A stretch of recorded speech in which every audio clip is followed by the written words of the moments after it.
A história, jamais contada da feroz rivalidade entre Ian Gillan e Ritchie Blackmore. Quando você pensa em rock and roll, qual grupo vem primeiro à sua cabeça? Rolling Stones, The Beatles ou Led Zeppelin? Seja qual for a sua resposta, poucas rivalidades na história da música são tão lendárias e complicadas quanto a de Ian Gillan e Ritchie Blackmore, do Deep Purple. Hoje, vamos mergulhar nas razões pelas quais os roqueiros não suportam Ritchie Blackmore. Seu gênio? Sua atitude? Ou algo mais sombrio e profundo? Vamos desvendar o mistério. As origens de uma lenda inimiga. Quando a química explodiu. A história da lendária disputa do Deep Purple começou no que parecia ser seu período mais promissor, uma era de ouro que prometia levá-los ao topo do mundo. Era 1969, e a chegada de Ian Gillan e Roger Glover à banda acendeu uma faísca inigualável. Juntos, eles formaram o que se tornaria a formação mais influente do Deep Purple, Mark II. A química inicial entre Gillan e Blackmore era surpreendente e explosivamente forte. Ambos os músicos encontraram uma sinergia criativa tão poderosa que o próprio Gillan a descreveu como a alegria de compor algo como 5 pessoas. Seu processo criativo era surpreendentemente fluido e democrático. Blackmore tinha liberdade musical absoluta, como Gillan destacou em uma entrevista de 1971. Não planejamos as coisas. Se Ritchie quiser tocar um solo de 150 compassos, ele vai tocar e ninguém vai impedi-lo. Imagine a liberdade, a paixão e o caos controlado. Mas a primeira grande rachadura nessa aparente utopia musical surgiu quando a direção da banda se tornou um ponto de discórdia. Gillan expressou sua crescente frustração com o que ele percebia como uma pitada de comercialismo que se infiltrava no som da banda, uma mudança que ele atribuiu diretamente à influência de Blackmore. A tensão ferveu lentamente até que, em 1972, a comunicação entre Gillan e Blackmore se rompeu completamente. Eles nem sequer se falavam mais. O clímax desta primeira etapa da rivalidade veio em 1973, marcando o fim da formação original Mark II. Em um movimento audacioso e controverso, Blackmore orquestrou a demissão do baixista Roger Glover, enquanto Gillan, em um ato de desafio, apresentou sua renúncia. Jon Lord, com uma tristeza palpável, refletiria mais tarde sobre essa dolorosa separação. Quando a banda estava no seu melhor, foi a maior vergonha do rock and roll, lamentando o potencial massivo que foi perdido. A deterioração do relacionamento deles não se limitava apenas a diferenças musicais. Refletia conflitos pessoais muito mais profundos. Um calendário de turnês implacável forçou 5 jovens com personalidades avassaladoras a passar incontáveis horas juntos, criando um caldeirão onde as diferenças criativas se transformaram rapidamente em antagonismos pessoais.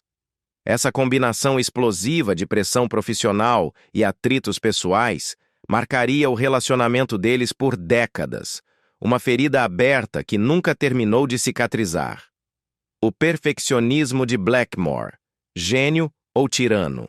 A reputação de Ritchie Blackmore como um perfeccionista musical obsessivo determinou grande parte da dinâmica interna do Deep Purple. Seu nível de exigência era estratosférico, sua abordagem musical inflexível. Ele se tornou tanto uma força motriz para a excelência que catapultou a banda ao topo, quanto uma fonte constante de tensão, uma bomba relógio que ameaçava explodir a qualquer momento.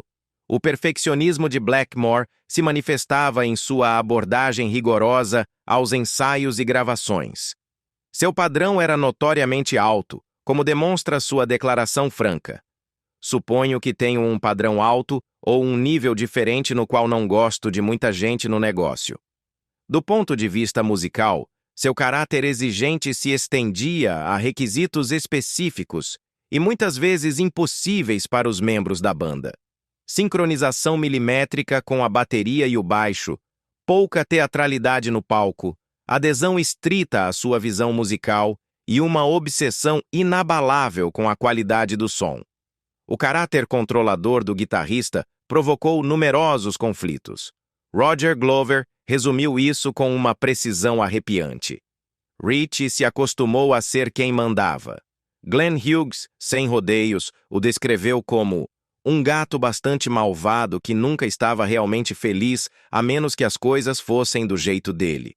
A tensão atingia seu ponto máximo durante as sessões de gravação, onde o perfeccionismo de Blackmore colidia frontalmente com os processos criativos dos outros. Não consigo tocar ao vivo se você for gravar a bateria 20 vezes, declarou ele em uma ocasião, evidenciando sua preferência pela espontaneidade em detrimento da perfeição técnica, uma contradição que deixava seus colegas perplexos. A natureza perfeccionista de Blackmore teve um impacto profundo nas performances ao vivo do Deep Purple. Sua insistência na excelência musical frequentemente produzia resultados espetaculares, mas tinha um custo pessoal e profissional. Durante os concertos, seu humor, muitas vezes imprevisível, podia afetar drasticamente a qualidade do espetáculo.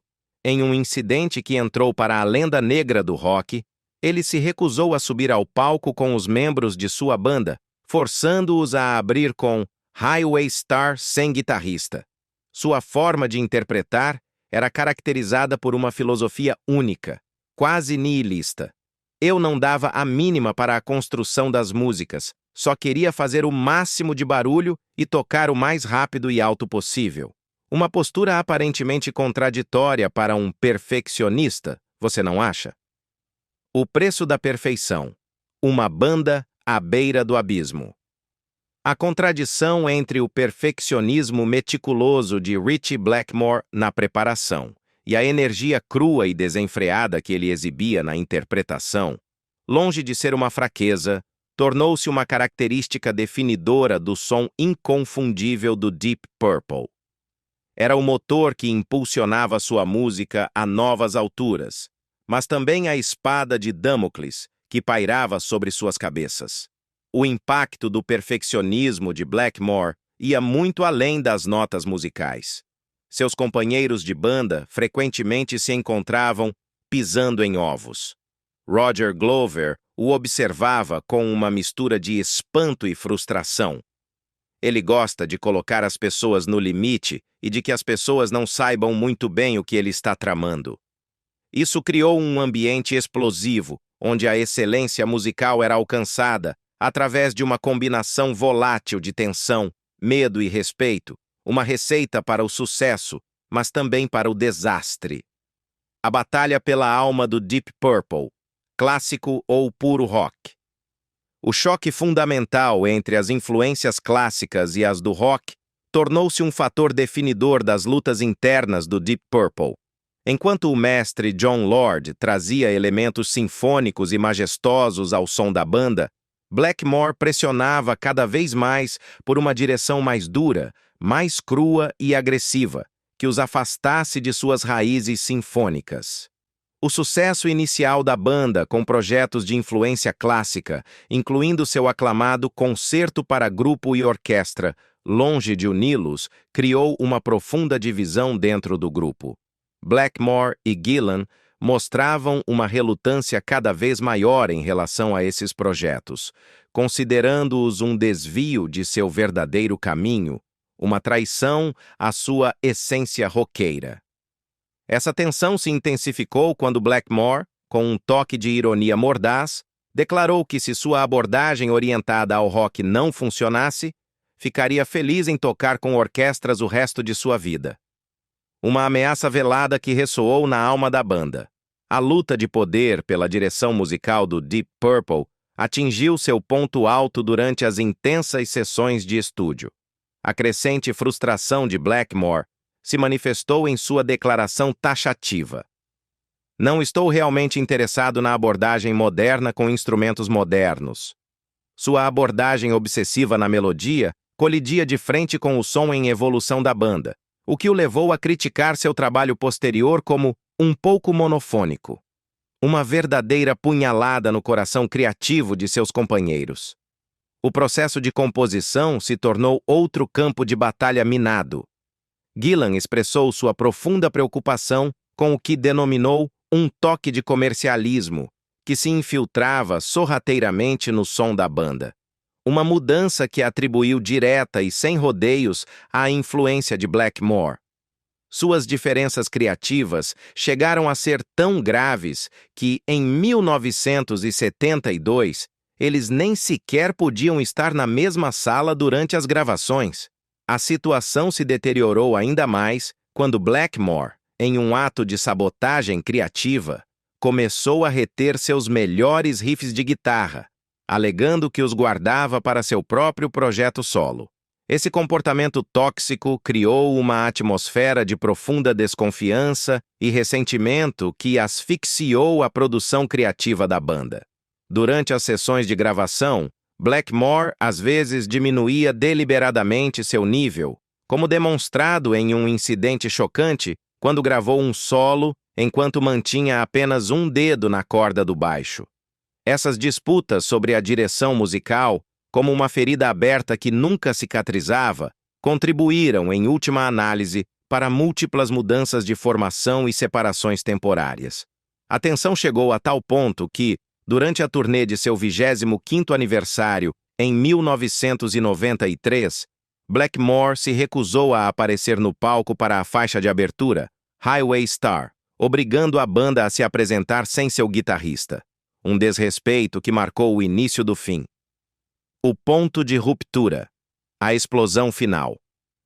As tensões dentro do Deep Purple atingiram seu clímax explosivo e dramático durante a turnê de 25º aniversário da banda em 1993. O ponto de ruptura se manifestou em uma série de incidentes que alterariam permanentemente a trajetória da banda, gravando-se na memória dos fãs como momentos de profunda tristeza. O incidente mais infame de Ritchie Blackmore ocorreu em 9 de novembro de 1993, na NEC Arena de Birmingham. O que deveria ter sido uma celebração triunfal do 25º aniversário se transformou em uma demonstração de hostilidade aberta. Blackmore se recusou categoricamente a subir ao palco quando a banda começou a tocar Highway Star, e só se juntou no meio da música, com um solo notavelmente desinteressado, quase por obrigação. A situação piorou ainda mais quando, em um ato de fúria irracional, ele jogou uma bebida em um câmera que ousou se aproximar demais. O incidente de Birmingham não foi um fato isolado. As apresentações do Deep Purple haviam se tornado cada vez mais imprevisíveis, com graves consequências para a banda e seus fãs. Os locais estavam semi-vazios durante os shows. A duração das apresentações diminuía de forma alarmante, e Blackmore frequentemente abandonava o palco no meio do show, deixando seus colegas e o público atônitos. Ian Gillan refletiu mais tarde com uma profunda tristeza. Foi um dos momentos mais vergonhosos da minha vida, de toda a nossa vida, na verdade. A situação chegou a ser tão insustentável que apenas 4 shows depois do incidente de Birmingham, Blackmore abandonou oficialmente o grupo, obrigando a banda a recrutar o brilhante Joe Satriani para as datas japonesas já programadas.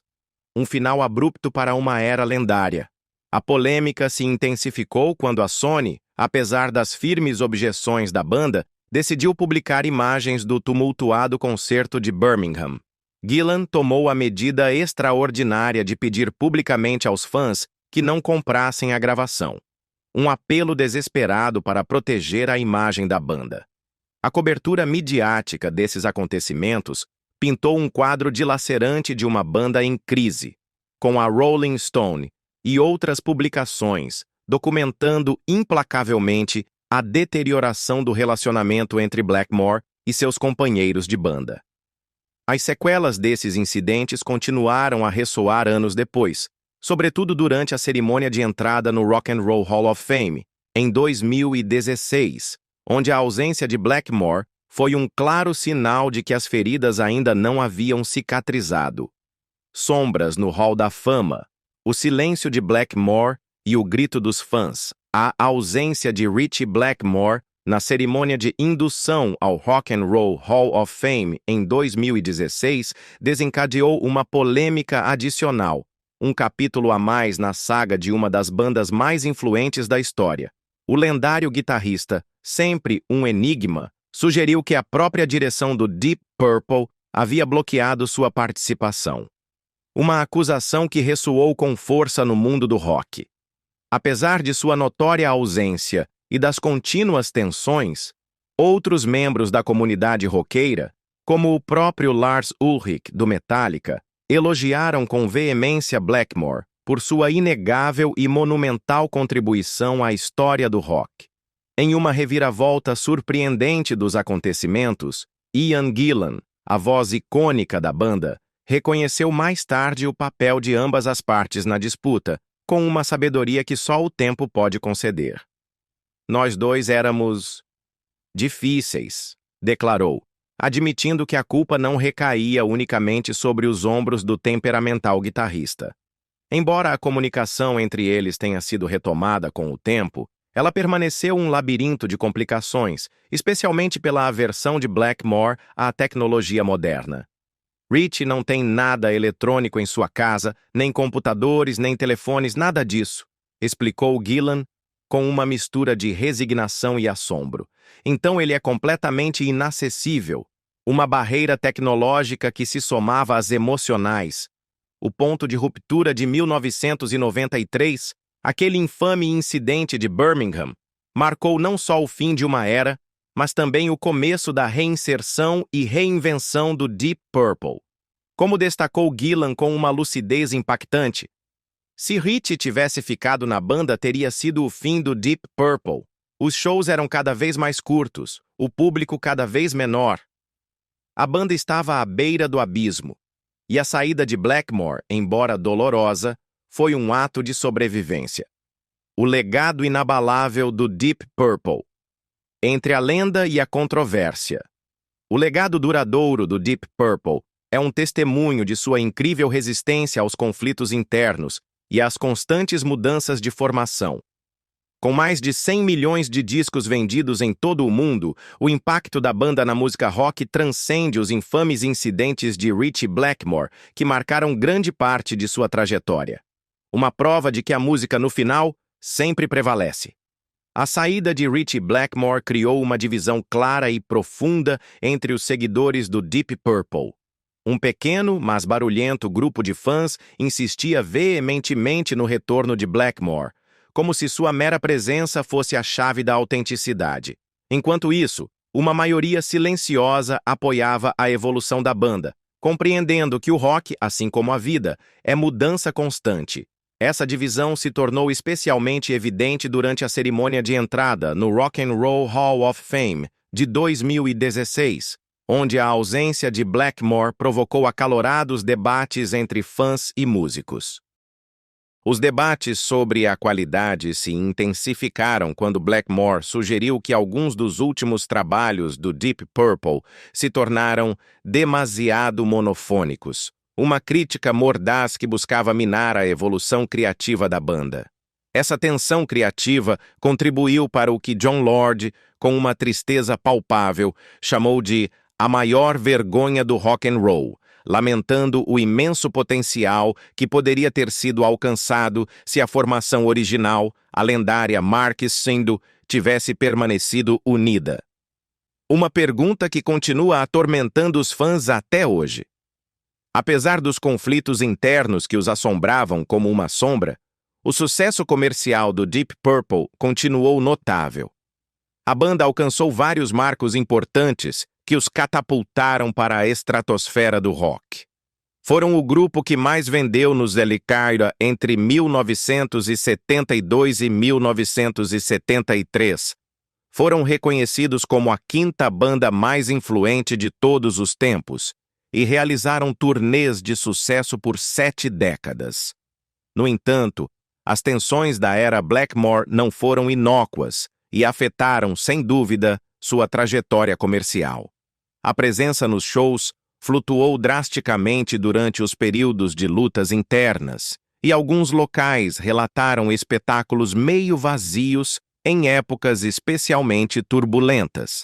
A produção criativa da banda também experimentou mudanças, com álbuns que receberam diferentes graus de sucesso comercial em função da formação, demonstrando que a química, ou sua ausência, é tudo. O legado do incidente de Ritchie Blackmore continua a influenciar os debates sobre o lugar do Deep Purple na história do rock. Como observam os analistas da indústria, sua capacidade de sobreviver e prosperar através de múltiplas mudanças de formação os tornou únicos entre seus pares. Sua resistência inabalável diante da adversidade, unida à sua vontade de evoluir musicalmente, lhes rendeu uma posição distintiva na história do rock. Embora persistam os debates sobre suas diversas encarnações, a lenda do Deep Purple continua mais viva do que nunca. Vozes do coração da banda. Perspectivas sobre o gênio e a loucura de Blackmore.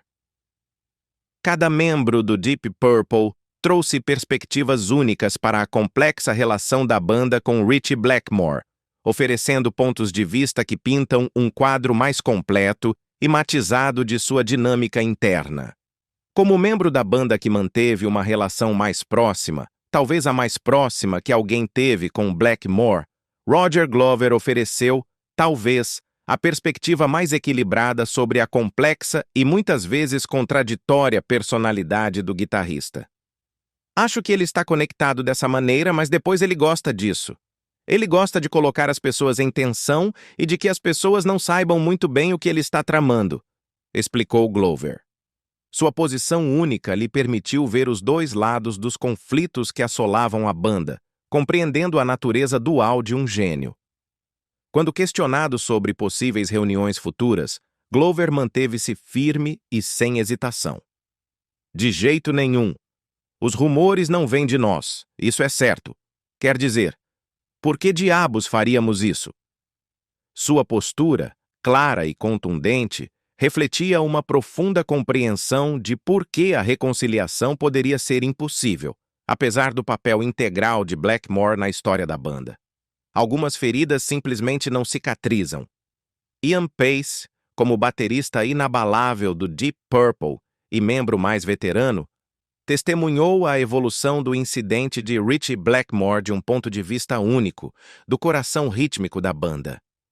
Amo Ritchie de morte, mas não posso garantir que todos os dias com ele serão divertidos, destacou Paice com uma mistura de afeto e honestidade brutal. Sua perspectiva realçava como o perfeccionismo de Blackmore frequentemente colidia com a necessidade da banda de um ambiente de trabalho estável, uma fricção constante entre o caos criativo e a necessidade de paz. Jon Lord, o mestre dos teclados, encontrou-se frequentemente na difícil posição de mediador durante os períodos mais turbulentos da banda. Sua formação clássica impecável e seu caráter diplomático e conciliador o tornavam a pessoa ideal para construir pontes, para tentar unir os dois mundos, entre o perfeccionismo técnico de Blackmore e a evolução do som da banda. Houve algumas brigas no grupo, não se pode existir juntos como banda por 4 anos e meio sem que algum tipo de briga estoure, observou Lord, com uma mistura de resignação e sabedoria. O papel de Lord foi especialmente crucial durante as disputas criativas. Sua vontade de experimentar com influências clássicas, mantendo ao mesmo tempo uma inegável sensibilidade rock, ajudou a equilibrar o som da banda, dando-lhe aquela profundidade única que os caracterizava. No entanto, essa abordagem às vezes criava suas próprias tensões, como observou o ex-baixista Nick Simper. A razão pela qual a música não tinha direção era que Jon Lord estragava tudo com suas ideias clássicas. Uma crítica dura mas sincera que revela a complexidade da dinâmica interna. As perspectivas desses 3 membros-chave, Glover, Paice e Lord, destacaram diferentes aspectos do incidente de Ritchie Blackmore. Enquanto Glover mantinha uma postura diplomática, muitas vezes vendo o melhor de Blackmore, apesar de suas diferenças, Pace se concentrava nos desafios práticos de manter a coesão da banda em meio ao caos. A posição de Lord como mediador revelou o delicado equilíbrio necessário para manter unidas personalidades tão fortes e frequentemente explosivas. Suas reflexões coletivas sugeriam que, embora o gênio musical de Blackmore fosse inegável, seu impacto na dinâmica da banda criou uma situação insustentável. Como Ian Pace refletiu com uma honestidade brutal, a vida com o Deep Purple era um pesadelo profundo, destacando como mesmo as associações musicais mais bem-sucedidas podem ser minadas por conflitos pessoais insolúveis.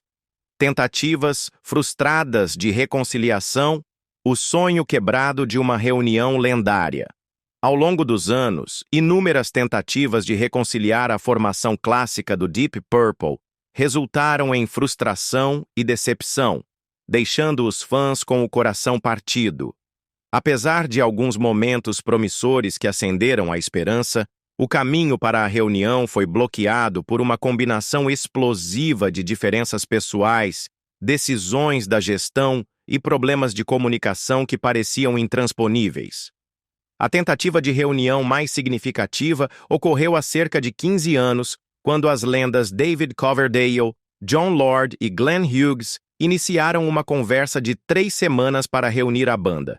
No entanto, seus esforços esbarraram em um obstáculo inesperado e para muitos exasperante. Eles não conseguiram contatar Blackmore. Não conseguimos falar com ele por telefone, revelou Hughes, acrescentando que, embora todos tenham tentado entrar em contato com ele através de sua empresária, Carol, nunca tiveram certeza de que a mensagem tivesse chegado ao próprio Blackmore. Uma barreira invisível, mas intransponível. Os problemas de comunicação persistiram devido ao peculiar estilo de vida de Blackmore, um ermitão do rock que vive à margem da modernidade. Como explicou Gillan com um toque de humor e resignação. Não consigo escrever para Rich, nem ligar para ele porque ele não tem telefone nem computador. Ele vive em um mundo de mangas verdes, vive em um mundo medieval. Uma descrição que pinta um Blackmore além do tempo e da tecnologia. O papel dos empresários nas reconciliações falhas foi especialmente polêmico, adicionando uma camada a mais de complexidade à já intrincada rede de relações. Bruce Payne, empresário do Deep Purple, desempenhou um papel crucial em evitar possíveis reuniões, com uma firmeza que surpreendia a muitos. A situação chegou a um ponto crítico, quando os Deep Purple atuais se recusaram a ir se Ritchie Blackmore estivesse lá. As implicações financeiras dessas decisões de gestão foram, como esperado, significativas.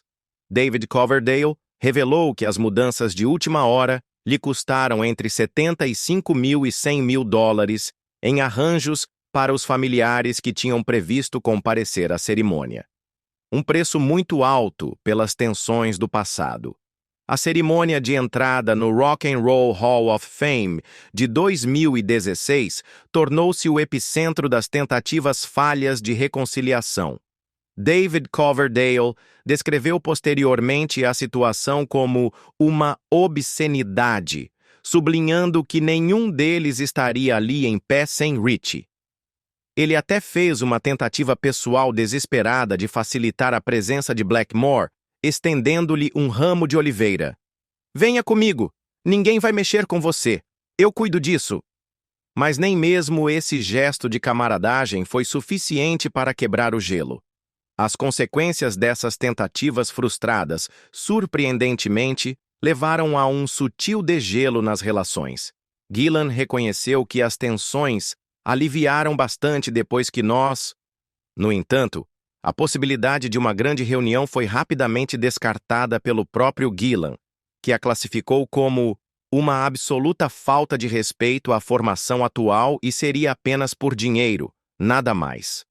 Uma declaração que deixou claro que a dignidade e a integridade artística eram mais importantes do que o lucro econômico. Apesar da contínua separação, alguns canais de comunicação foram abertos.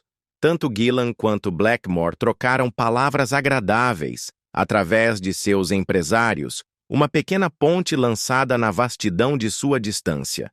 No entanto, a possibilidade de uma reunião completa continua sendo improvável, com os membros da banda reconhecendo que, embora seja tecnicamente possível, pode não servir aos melhores interesses da banda nesta fase de sua carreira. Estado Civil Moderno. Um novo capítulo para as lendas do Deep Purple. A relação entre as figuras-chave do Deep Purple evoluiu significativamente nos últimos anos, marcando um novo capítulo após o infame incidente de Ritchie Blackmore. Embora as tensões do passado não tenham se dissolvido completamente, surgiu uma dinâmica mais matizada e, para muitos, esperançosa, entre os antigos companheiros de banda. Os comentários públicos de Ian Gillan mostraram uma mudança marcante de tom ao falar de Blackmore. As coisas por alguma razão deram errado mais tarde, e tenho certeza de que metade foi culpa minha. Reconheceu recentemente Gillan com uma maturidade surpreendente. Essa admissão representa uma mudança significativa em relação à sua postura anterior, o que sugere um apaziguamento das animosidades históricas e um passo em direção à reconciliação pessoal. A comunicação entre os dois músicos, embora continue sendo indireta, melhorou. "Agora estamos em comunicação", revelou Gillan. Uma frase simples, mas carregada de significado para os milhões de fãs que acompanharam essa saga. "Resolvemos muitas dificuldades que não tinham nada a ver com o relacionamento direto", destacou Ian Gillan, revelando um progresso surpreendente na comunicação com Ritchie Blackmore. No entanto, essa troca, embora melhorada, continua complicada devido às escolhas de estilo de vida de Blackmore, que se recusa categoricamente a manter qualquer dispositivo de comunicação moderno. Um gênio musical preso em um mundo sem redes nem smartphones. Apesar desse avanço, Gillan, com uma perspicácia forjada em décadas de convivência, sustenta que Blackmore tem uma tendência dominante, e esse é o seu caráter. Essa observação, mais do que uma crítica, sugere uma profunda compreensão de seus conflitos passados, uma aceitação da essência imutável do guitarrista.